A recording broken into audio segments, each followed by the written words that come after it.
Alhamdulillah alladzi zayyana al-imana fi qulubina wa karaha ilaina al-kufra wal fusuqa wal isyan.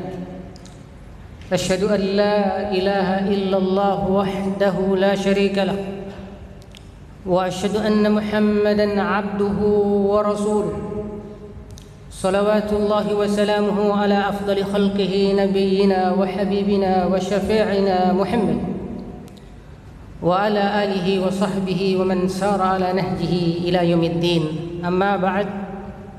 Ma'asyiral muslimin rahimani wa rahimakumullah. Usi nafsi wa iyyakum bitaqwallah faqad fazal muttaqun. Sidang jamaah Jumat yang dirahmati oleh Allah Subhanahu wa taala. Sungguh keberadaan kita dan seluruh perangkat dan sarana kehidupan ini tiada lain untuk membuktikan diri kita sebagai orang-orang yang berjalan secara konsisten di atas hidayah Allah. Itulah kenapa ketika Al-Quran ini menjadi kitab suci terakhir yang diturunkan oleh Allah sebagai kitab suci paling komprehensif, dibawa oleh direktur utama para nabi dan rasul, dan hanya durasinya kisaran 60 hingga 70 tahun, namun pahalanya melampaui semua nabi dan umatnya, bahkan yang hidupnya hingga 1000 tahun. Maka tidak heran siapakah nabi yang pertama mengetuk pintu sorga? Rasulullah sallallahu alaihi wasallam. Adanya di akhir, durasi terbatas, namun yang pertama masuk sorga adalah Rasulullah sallallahu alaihi wasallam. Bahkan kapling sorga versi Rasulullah, awalnya kata beliau, ummati nisfu ahlil jannah, potensi umatku di sorga setengah. Namun diminta oleh kalangan sahabat, jangan cuma setengah ya Rasulullah. Lalu kata beliau, thulutha ahlul jannah, 2/3 adalah umatku di surga. 1/3 hanya untuk kalangan Yahudi dan Nasrani. Kira-kira kuota 2/3 itu, adakah nama kita di situ? Jamaah rahmati Allah Subhanahu wa taala, inilah yang akan kita bahas di waktu yang terbatas ini. Bahwa hidayah adalah poros kesuksesan dunia dan akhirat. Kalau orang bertanya siapakah tokohnya, Rasulullah sallallahu alaihi wasallam. Dia adalah nabi yang ada secara lahiriah di akhir zaman, namun mampu mengimami atas perintah dan izin Allah seluruh nabi, bahkan dihadiri malaikat di Baitul Maqdis di malam Isra Mi'raj.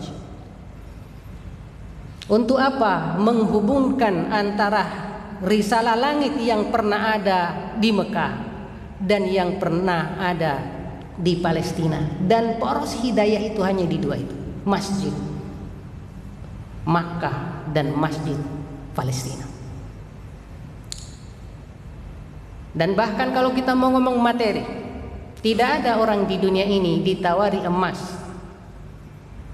sebesar Uhud oleh malaikat Jibril lalu ditolak mentah-mentah oleh Rasulullah sallallahu alaihi wasallam. Ketika beliau di kota Makkah dihina sebagai orang miskin, ya'kulut ta'ama wa yamshi fil aswaqi. Kata orang-orang kafir, ini kok katanya nabi, kok makanannya masih capek harus ke pasar, kenapa enggak langsung dari langit saja? Nih ya. Lalu yang tersinggung malah malaikat Jibril, lalu dia datang menawari, ya Rasulullah, kalau engkau mau, ini gunung di Madinah, saya akan sulap jadi emas. Kata beliau, ya Jibril, mali walid dunia, saya untuk dunia ini butuh apa sih? Innama anaka mustadzillin tahta syajarah, saya ini musafir yang sedang duduk bernaung di bawah sebuah pohon, nunggu waktu untuk kemudian pergi. Saya tidak perlu memperberat hidup ini dengan sesuatu yang saya tidak butuhkan di akhir. Itu satu, kekayaan. Yang kedua, kekuatan. Ketika beliau di Taif, dilempar, diusir. Datang kemudian malaikat penjaga gunung. Kata dia, ya Rasulullah, saya adalah malaikat penjaga gunung. Kalau engkau izinkan saya habisi penduduk Taif itu.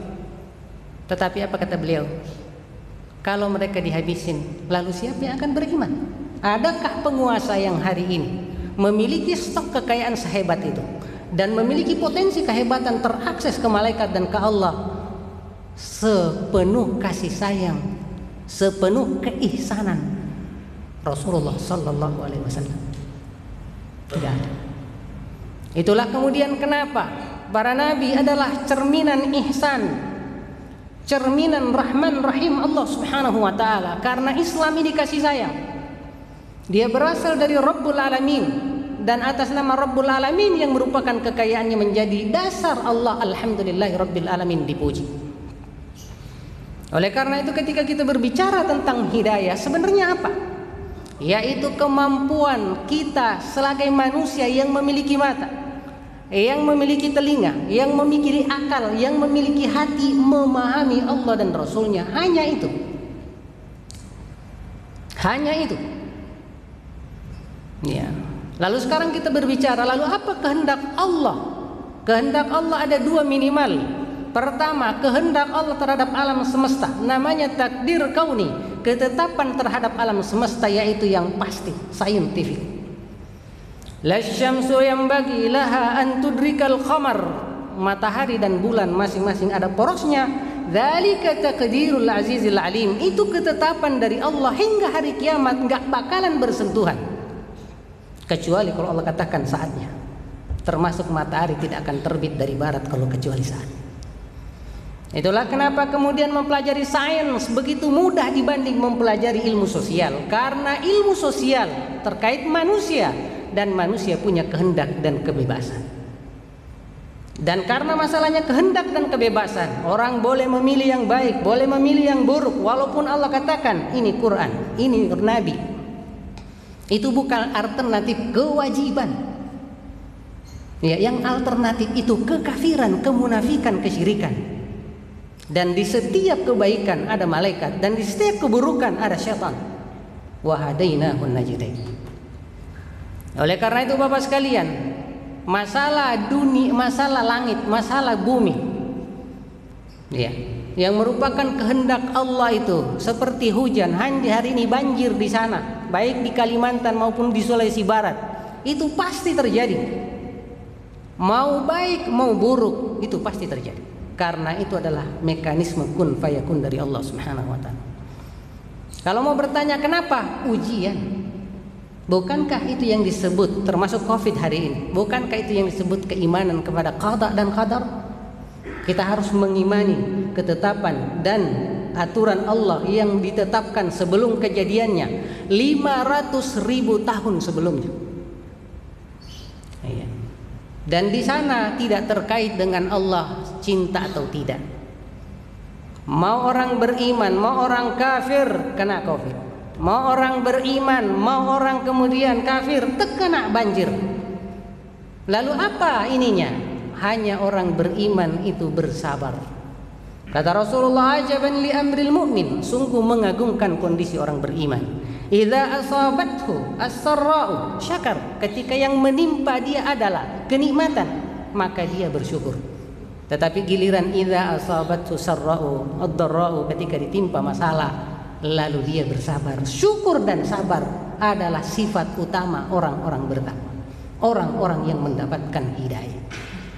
Ya, oleh karena itu kalau ada yang menyatakan bahagia adalah kekayaan, bahagia adalah kedudukan, bahagia adalah kekuasaan, Fir'aun sudah tidak sengsara karena semua itu dimilikinya. Namun yang dimaksud bahagia itu tidak hadir bersama dirinya, sampai harus ketakutan dengan kehadiran Musa alaihissalam yang mengangkat Bani Israel. Padahal mereka kita kenal sami'na wa asaina, bukan sami'na wa ta'na kepada umat Rasulullah sallallahu alaihi wasallam. Jamaah yang rahmati Allah subhanahu wa ta'ala. Oleh karena itu, terkait dunia sosial kemanusiaan, Allah tetapkan namanya takdir syar'i, ketetapan syariat. Dan disinilah nanti letak rasa cinta Allah akan terjadi. bagi yang beriman, bagi yang bertakwa, semua keimanan, semua ketakwaan pasti dicintai oleh Allah Subhanahu wa taala. Walaupun ada orang hanya beriman dengan lisannya, beriman dengan fisiknya, orang munafik kehilangan substansi iman yaitu ikhlas, sehingga mereka pun tidak mendapatkan cinta dari Allah Subhanahu wa taala. Tetapi bagi mereka yang beriman dengan hatinya, lalu beriman dengan lisannya, lalu beriman kemudian dengan fisiknya secara pribadi, lalu hidayah itu di-offer ke keluarganya, di-offer ke kehidupan sosial masyarakat di pasar sehingga tidak ada kecurangan, muncul keadilan, bahkan di pendidikan sehingga Allah yang kemudian disembah. Mau ia sosiologi, mau ia psikologi, mau ia kemudian politik, mau ia kepemimpinan leadership atau apapun, enggak boleh lepas dari hidayah Allah Subhanahu wa taala. Karena kapan dia lepas, disitulah potensi kemaksiatan akan terjadi. Sementara Allah, alhamdulillah, segala puji bagi Allah. Artinya apa? Rabbul Alamin itu Allah terpuji dimanapun dan kapanpun.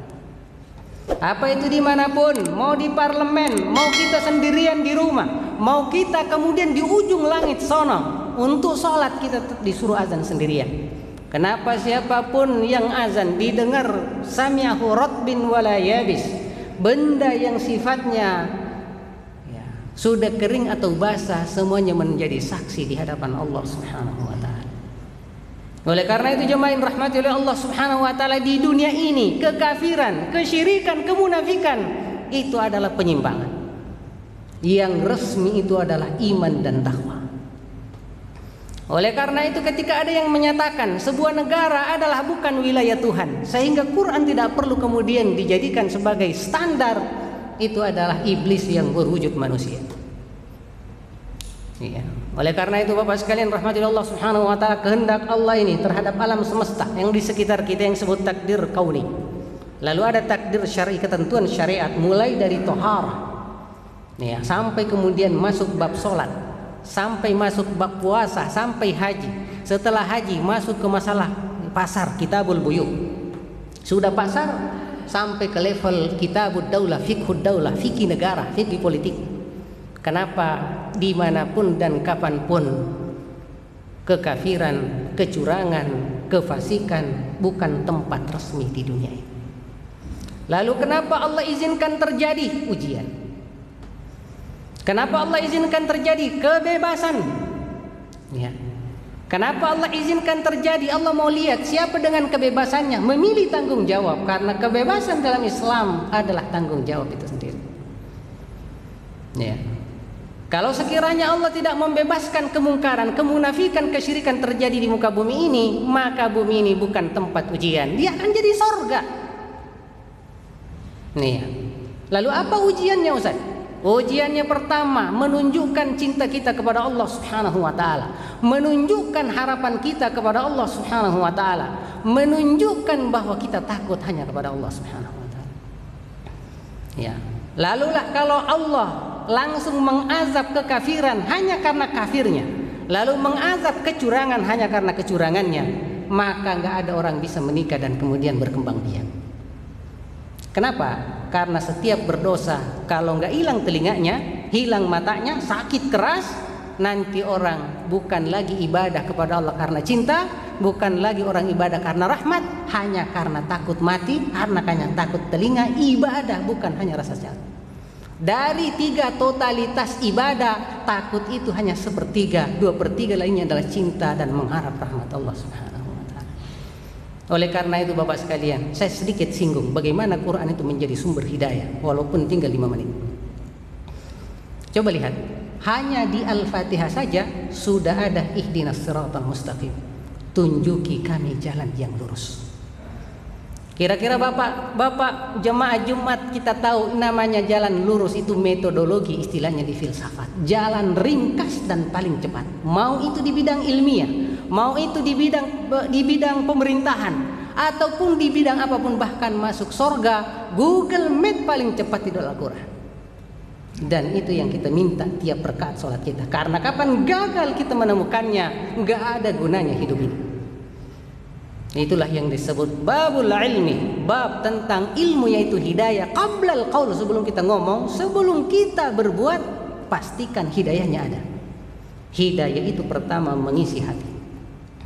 Dan kehidupan itu versi Islam, aku ada karena aku beriman dan bertakwa. Bukan seperti filsafat, aku ada karena aku mikir, karena berpikir itu belum tentu beriman dan berislam. Jamaah yang dirahmati Allah Subhanahu wa taala, saya fokus. Lalu sih dari mana kita meminta hidayah itu? Hidayah itu bagian dari isti'anah yang kita sebut di Quran, iyyaka nasta'in itu. Ditolong untuk bisa iman, untuk bisa sholat. Jadi nggak ada orang bisa sholat, bisa beriman kecuali pertolongan Allah. Karena babnya pertolongan, maka hidayah itu adalah hidayah itu taufik, yaitu diberikan taufik, dibantu oleh Allah Subhanahu wa taala untuk dapat hidayah. Itulah kemudian kenapa hidayah disebut ma'iyatullah, ketika Allah bersama dengan hambanya.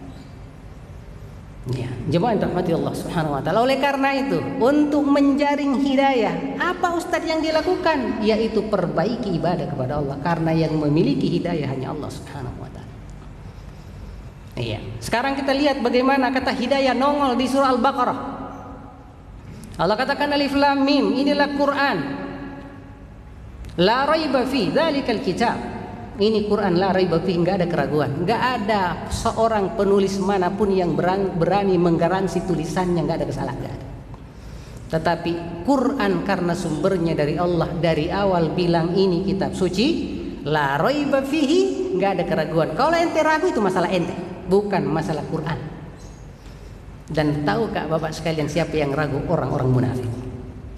Kalau orang kafir udah yakin Quran salah, dan yang salah bukan Quran, dia dibalikin oleh Allah.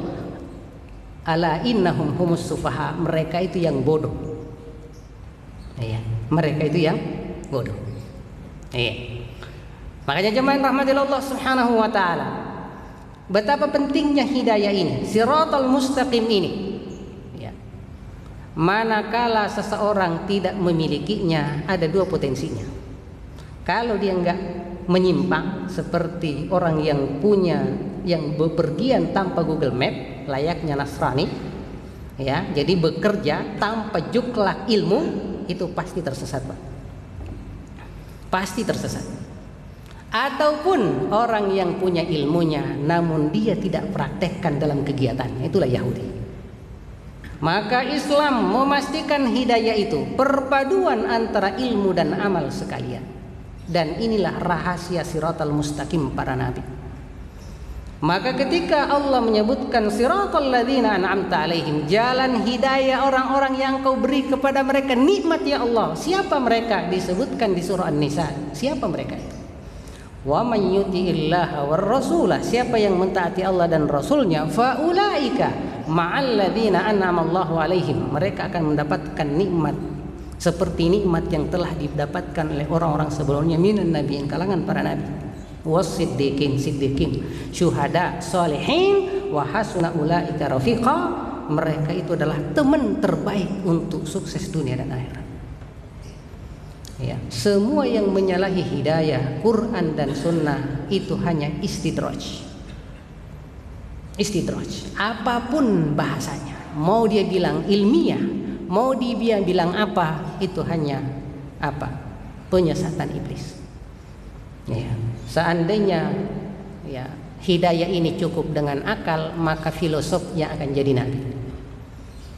Ya, tetapi Islam menyatakan ente nggak usah banyak mikir, ente pahami aja, Allah sudah kasih langsung satu titipan Allah. Setelah kemudian serial pembelajaran hidup di sorga antara iblis dan Adam dan Hawa, Allah hanya katakan faman tabi'a hudaya, nanti kalau kalian sampai di bumi, siapapun mengikuti hidayahku, fala khaufun alaihim wala hum yahzanun, dia tidak perlu takut masa depan, enggak usah sedih dengan masa lalu. Ini optimisme karena siapapun beriman, Allah garansi masa depannya jauh lebih baik di kuburan, di sorga, makin ke sana makin baik. Nih, Allah garansi, wallahu waliyul mu'minin, Allah adalah pengarah kaum mukminin. Ya, Allah pengarah. Oleh karena itu jemaah yang rahmati oleh Allah Subhanahu wa taala, waktu sudah habis, saya katakan tidak ada kehidupan kecuali hidupnya hati dengan Quran dan Sunnah. Itu yang pertama. Kalau standar ini dipakai, maka betapa banyak mayat di seluruh dunia berjalan. Karena yang mereka lihat sebagai kehidupan adalah menyatunya roh dan badan doang. Lupa bahwa hakikat kehidupan berawal dari menyatunya hati dengan iman dan takwa. Itulah kenapa ketika Allah membahas tentang iman ini, Allah katakan, wa kadzalika auhayna ilaika ruhan min amrina. Ini Quran kami wahyukan kepadamu wahai Rasulullah, ruh. Apa itu ruh, Pak? Intisari kehidupan. Apakah semangat cukup? Belum. Karena ya Nasrani sudah bersemangat tapi kehilangan ilmu, panduan. Nah, maka kata Allah, ja'alnahu nuran. Selain ia semangat, ia juga jadi cahaya. Oleh karena itu hidayah, dia adalah kehidupan sekaligus ia cahaya. Dan inilah rahasia ketika Allah berbicara tentang kekafiran di surah Al-Baqarah maupun kemunafikan, satu kata. Orang kafir itu tertutup matanya, tertutup telinganya, tertutup akalnya, tertutup hatinya, gisyawah dengan sebuah gembok akhirat. La yu'minun, enggak bakalan dapat hidayah sampai meninggal. Dan gembok ini enggak jarang diperhitungkan orang, Pak. Ada yang menuduh Islam tertutup. Enggak, Islam itu terbuka. Terbuka dari mana? Hidayah itu keterbukaan mata, hati, telinga, dan akal menerima petunjuk Allah Subhanahu wa ta'ala. Dan itu istilah siratal mustaqim. Ketika kita mau masuk masjid, apa kita bilang? Iftah li abwaab rahmatika, bukakan pintu rahmatmu. Ketika kita mau belajar, kita membaca, isyrah li sadri, bukakan pintu hatiku. Dan ketika saya mengajar lalu murid saya paham di kampus, saya bilang Allahu yaftah alaik, alhamdulillah, bukakan ilmunya. Maka orang tertutup menuduh orang yang terbuka itu adalah sebuah kelucuan. Dan di Quran itu banyak sekali. Orang munafik mengaku sebagai reformis, innama nahnu muslihun, dijawab oleh Allah, ala innahumul mufsidun, mereka itulah perusak yang utama. Terus terang, tidak ada kerusakan di dunia ini melebihi rusaknya hati karena kufur dan syirik, kemunafikan dan beragam dosa. Maka tidak ada reformasi tanpa iman dan takwa yang mengisi hati, lalu menjadi bahasa lisan, lalu menjadi bahasa perbuatan. Itulah ketika Allah berbicara tentang munafik, Allah katakan summun, tuli, umyun, buta, ya, la yubasirun, la yarjiun, enggak, susah balik kepada kebenaran. Padahal dia bersama orang-orang hidup, sahabat Rasulullah, bahkan berjihad, bahkan kemudian bersama cahaya Islam. Namun kata Allah tentang cahaya itu apa? Ya, seperti halilintar yang menyambar-jambar. Karena mereka hanya hadir bersama Islam secara lisan dan fisik, hatinya bersama orang-orang kafir. Nauzubillah min dzalik. Semoga khutbah pendek ini menyadarkan kita bahwa hakikat yang kita minta di surah Al-Fatihah itu adalah ketika kita berhadapan antara yang super kaya Allah Subhanahu wa ta'ala dan kita super miskin, yaitu yang kemudian menjadi pengemis hidayah. Barakallahu li wa lakum fil Qur'anil azim wa nafa'ni wa iyyakum bima fihi minal ayati wadh dzikril hakim fastaghfiruhu innahu huwal ghafurur rahim.